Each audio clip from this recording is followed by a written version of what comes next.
Welcome back everyone. My name is Vessel and today we are continuing our trip through Luxembourg.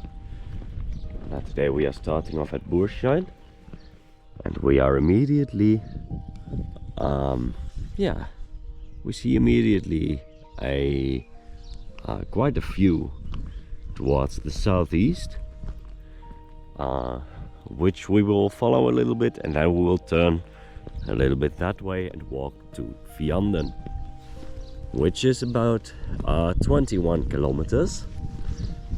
So that's a little bit shorter than yesterday, but we have quite a few steep hills on our way there, so it's probably still going to be quite a heavy episode.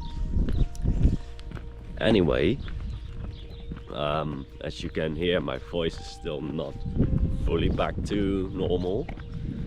I'm still a little bit hoarse, but yeah, my throat is not nearly as sore as it was yesterday, so yeah, we'll just have to get used to this voice now.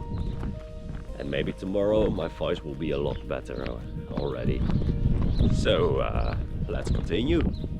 A little bit after Bourscheid, only a few kilometers, we reach Castle Bourscheid, which is not the oldest castle in Luxembourg, but I just found out that it is the largest. Now the castle itself dates from the year 1000, and the ring wall around it dates from the year 1300. Now the lords of Bourscheid lived in this castle until the early 16th century, and after that the castle was there were two small residential apartments in the castle, but after only a century these were already abandoned, so the castle dilapidated a little bit. But still, in 1650 the chapel was enlarged, which is an odd choice if you ask me, since by that time it wasn't inhabited anymore. And in the last century the castle was bought by the government of Luxembourg, and then it was restored and opened for visitors.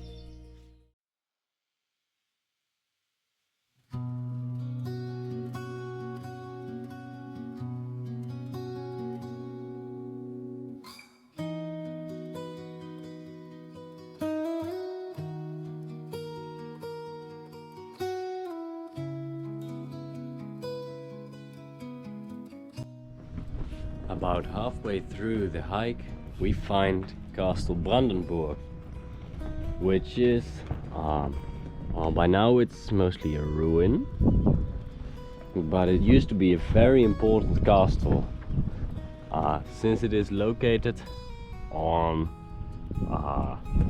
an important trade route which led from Bourscheid in that direction to Vianden in that direction. So this castle on the rocky outcrop of 70 meters was insanely important for Luxembourg. Also, after a while it was abandoned and it decayed a little, and that's also the reason why it is a ruin now. So yeah, nowadays it is regularly being restored, so that tourists and people who just want to see this castle can actually do so. Anyway, from here it's about 10 kilometers to Vianden. We still have two pretty big climbs to go, so we'll probably also have a few good views from there. So when I see something interesting, I will show you, of course.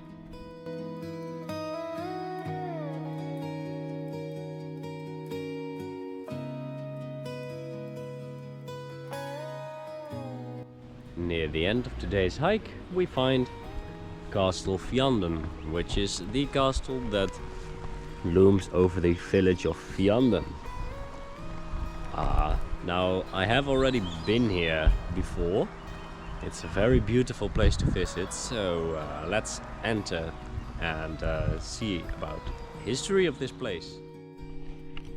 Castle Vianden is one of the largest fortified castles to the west of the river Rhine. It was first built in the 4th century by the Romans, but the current castle, which is mostly in Romanesque style, with pieces of Gothic architecture, was built between the 11th and 14th century. In 1564, the castle was assigned to William of Orange, who left the castle again after a few years to lead the revolt against the Spanish in the Netherlands. In the early 19th century, the castle was fully ruined, and several times during the 19th and 20th century, attempts were made to restore the castle to its former glory, but this restoration was stalled due to the world wars. In 1944, the castle was even protected against the Germans by the Luxembourgish resistance. And only late in the 20th century, these restorations were completed. So that's it for today. I hope you enjoyed it. Stay safe, stay healthy, and I will see you next time.